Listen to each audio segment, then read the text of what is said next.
T-minus 90 seconds and counting. The Saturn V had only 2 test flights before, and the last one had done very, very badly. 50 seconds and counting. We were killed more times in simulation than you can shake a stick at. We have the power transfer. We're now on the flight batteries within the launch vehicle. 45 seconds. I do remember lying there, a very limited view of the sky, but seeing a seagull circling over our escape tower, and then I just wondered whatever happened to that bird. He must have been the most surprised animal in the world when that thing took off. The Saturn V is the most powerful machine ever made. At launch, it holds so much explosive power that only 3 carefully selected men are allowed within a 3-mile radius, and they are sitting inside it. You know, anytime you sit on top of a rocket, you're taking a risk because there's an awful lot of chemical energy there. I think the Saturn V had the same equivalent energy as a small atom bomb. Multiple high-speed cameras cover the launch for analysis in the event of disaster.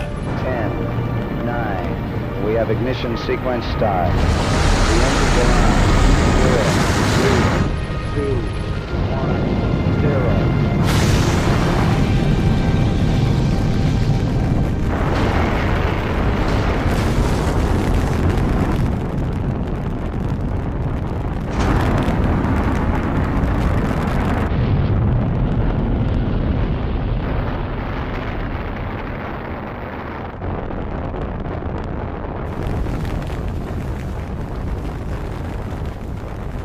I felt like I was a rat in the jaws of a big terrier. The thrashing was violent, and you couldn't see the instrument panel. I was sure we were hitting the launch tower. Frank Borman told me later that he took his hand off the critical launch abort handle for fear that he would activate it inadvertently. He said he'd rather die than make a false abort. No one was ready for Saturn V. We were 3 miles away. Believe me, that's close enough. You don't want to go any closer because all of a sudden we get this rattling like an earthquake or something, and it just flops your skin on you as it goes up. Walter Cronkite was next door to us, and they hadn't done a very good job in building his studio, so the roof comes down on top of his head. I had to grab a microphone, and I had to run outside because our equipment are falling off of shelves. The clapping and the thunder and everything of it, you just can't see it on TV. You have to be there to know what I'm talking about.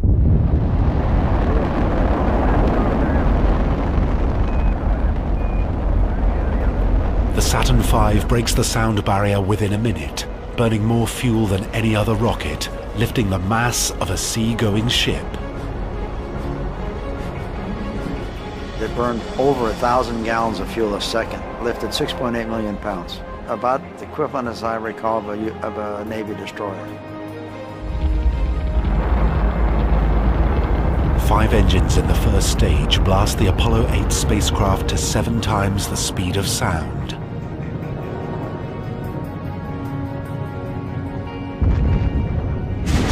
First stage burned out, I think we were doing 3 or 4 Gs. Suddenly it quit. S2 has ignited, we can confirm. You go bang, bang. I felt like I was being hurled through the instrument panel by one of these big war catapults.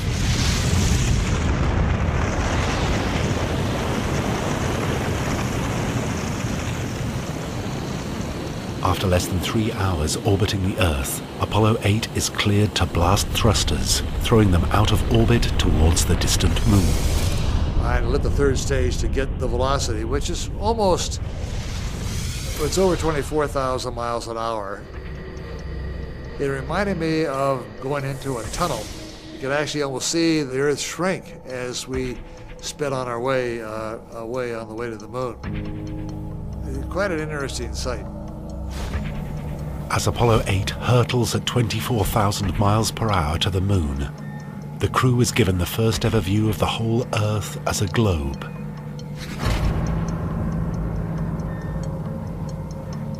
Back on Earth, hundreds of millions of people are peering back towards them in stunned fascination. Well, Patrick Moore, what did you think of that? Quite incredible. Probably the greatest technological triumph ever made by man. And nobody would deny, presumably, that we will eventually leave the Earth and venture out into the universe. Therefore, this step is absolutely necessary. But while the media gears up to provide maximum coverage, the press feeding frenzy comes at a cost for some. The news media came from around the world, and you'd look out the window, and it was almost frightening because the cars kept coming, and they just engulfed the neighborhood, so to speak. And every time we left the house, of course, they were there waiting. We had no media training. It was not part of the program, and there was not any preparation other than the fact that we had been military wives. After 3 days' journey, Apollo 8 approaches its target. We're going to target a spacecraft to the moon where the moon's moving, the Earth's rotating, and we're going to try to get 50 miles in front of it 3 days later. 1 degree off course could mean flying off into infinity or crashing into the moon. Apollo 8 Houston, 1 minute to LOS, all systems go. There was a very narrow little slit that this spacecraft had to go through. As they enter lunar orbit, Apollo 8 will swing behind the moon and lose radio contact with the Earth until they emerge from the other side. That was one of the key points in the flight plan. If we lost the communications at the moment we were supposed to lose communication, we knew we were on course. All right, now you're going. Command reset, tape recorder forward, low bit rate. Roger, safe journey, guys. Thanks a lot, troops. We'll see you on the other side. At the instant we were supposed to lose radio commission, we lost it. After flying 240,000 miles, I think we were off about 1.5 miles when we got to the place we were supposed to enter. So it was pretty incredible. And there were just stars everywhere. And suddenly the stars stopped. And there was this big, dark hole. And that was the moon.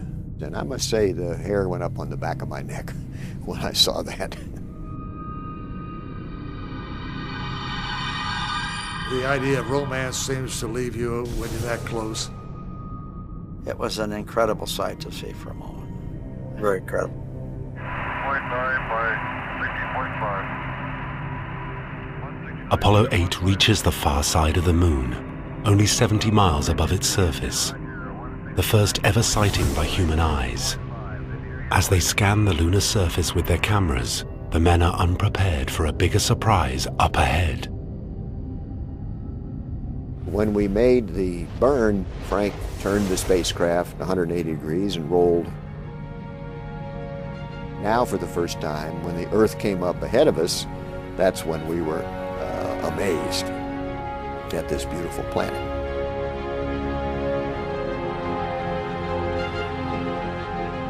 The most impressive sight of the whole flight was seeing the Earth from 240,000 miles. The only thing in the universe that had any color. That was the high point of the flight. I just grabbed the cameras with the rest of the crew and started shooting.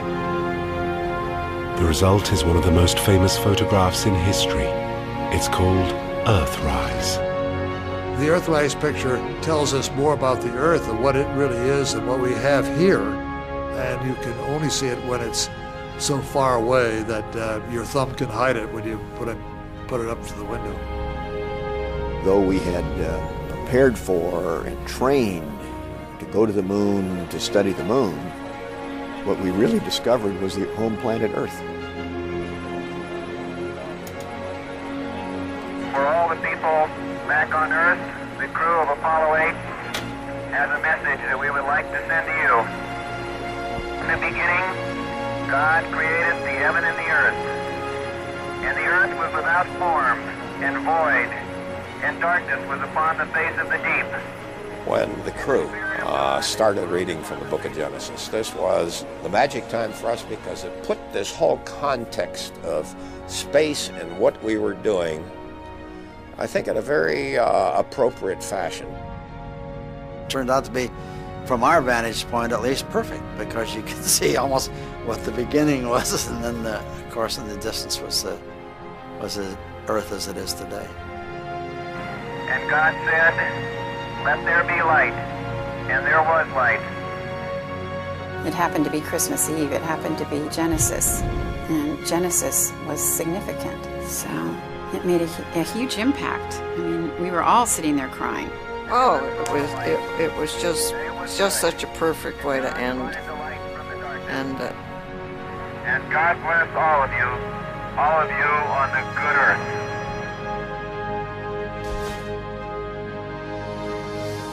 It's time to come home.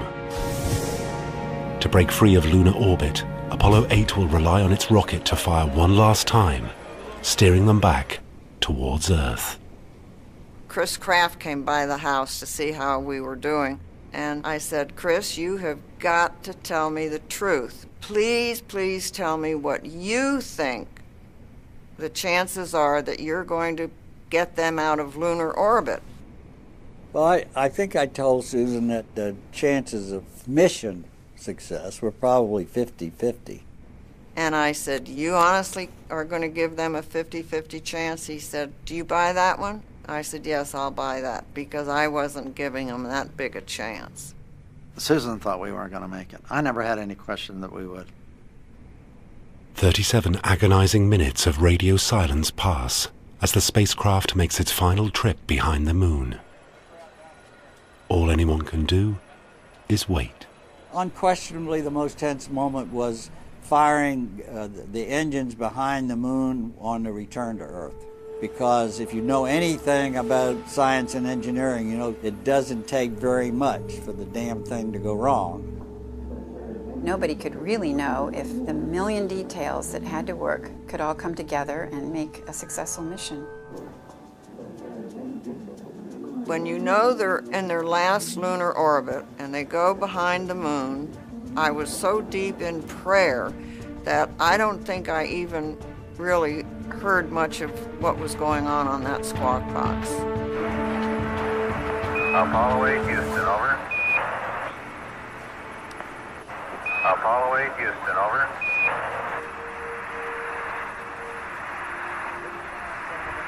Houston, Apollo 8, over. Apollo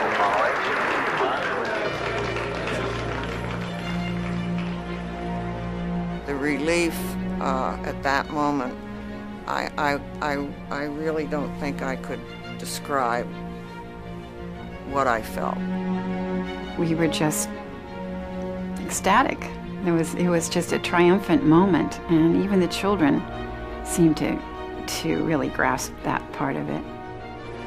You can take a deep breath now, and the spacecraft's coming back home, and it was a marvelous time. A major hurdle has been cleared by getting Apollo 8 back out of lunar orbit and headed home. If the surface propulsion engine had not fired, we'd still be orbiting the moon 40 years later. We were very fortunate, yes, but we were damn good, too. But the real celebrations must wait. Home is still 240,000 miles away. Apollo 8 will free fall back to Earth, reaching a record-breaking re-entry velocity upon arrival. We came back and entered the Earth's atmosphere, I think, around 25,000 miles an hour. Pretty soon, like we were sitting in the middle of a blowtorch, and what worried me is that I would see these chunks flying off. And I thought, oh my God, I could almost feel the heat coming through the back. I thought that was probably the most dangerous part of the flight. About 40,000 feet, the drogue chute came out, and then around 12,000 feet, the three big chutes came out. Apollo 8 finally splashes down on target in the dark of night. The impact was so hard that we flipped over. And so here we were, hanging upside down, and all the trash that had been in the spacecraft and collected on the floor during entry was now raining on our face. We were floating in the pitch dark in a rough sea. I got seasick and threw up all over Anderson Lovell. What a way to end a trip to the moon.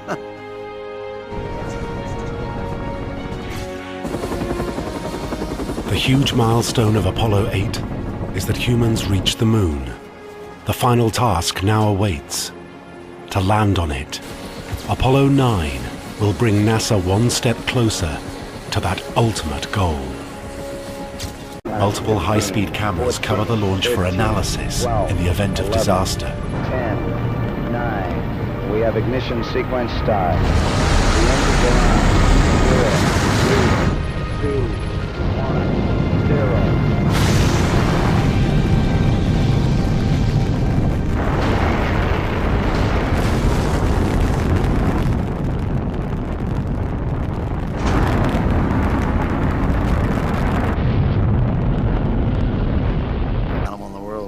Took off. The Saturn V is the most powerful machine ever made. At launch, it holds so much explosive power that only 3 carefully selected men are allowed within a 3-mile radius, and they are sitting inside it. You know, anytime you sit on top of a rocket, you're taking a risk because there's an awful lot of chemical energy there. I think the Saturn V had the same equivalent energy as a small atom bomb. He would activate it inadvertently. He said he'd rather die than make a false abort.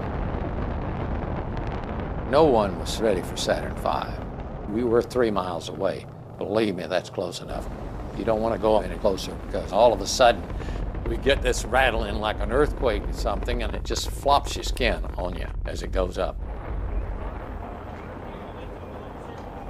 Walter Cronkite was next door to us, and they hadn't done a very good job in building his studio. So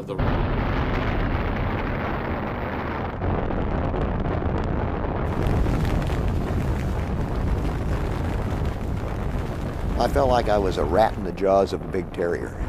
The thrashing was violent, and you couldn't see the instrument panel.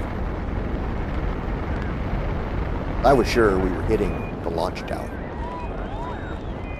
Frank Borman told me later that he took his hand off the critical launch abort handle for fear that he... T-minus 90 seconds and counting. The Saturn V had only 2 test flights before, and the last one had done very, very badly. 50 seconds and counting. We were killed more times in simulation than you can shake a stick at. We have the power transfer. We're now on the flight batteries within the launch vehicle. 45 seconds. I do remember lying there, a very limited view of the sky, but seeing a seagull circling over our escape tower, and then I just wondered whatever happened to that bird. He must have been the most surprised animal.